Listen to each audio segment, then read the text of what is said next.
Согласно легенде учений, возгорание возникло на 4-м этаже в результате короткого замыкания и начало стремительно распространяться. За считанные минуты к зданию прибыли первые пожарные расчеты. В общей сложности были задействованы 66 человек и 16 единиц техники. Эвакуировано условно у нас 136 человек. Эвакуация произведена согласно инструкциям, согласно картам эвакуационных путей.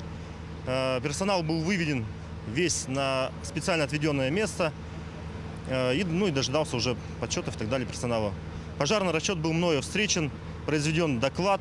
Сразу по прибытию пожарных объект был оцеплен и проведена разведка. В месте был развернут оперативный штаб для скорейшего выявления источника пожара, составления плана по его тушению и поиску возможных неэвакуированных людей. По прибытию на пожар первой нашей непосредственной задачей является прежде всего спасение людей на пожаре, разведка на пожаре, и тушение пожара непосредственно. При работе в НДС у нас так называемый аппарат с маской для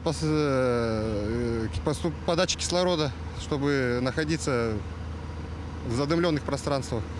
Шансовый инструмент, и там уже минимальное освещение звена присутствует.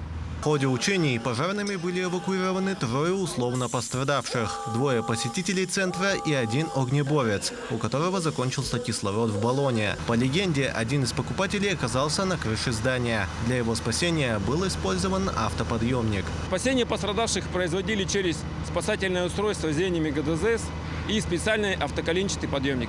Здание у нас идет как массовое пребывание людей. На данном объекте могут находиться большое количество людей. Первая задача у нас идет, конечно, как на спасение людей, а потом уже тушение пожара.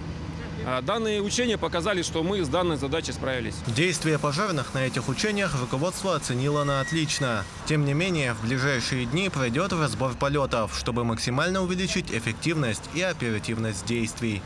Тимур Калмогоров, Виктор Дьячковский, Якутск.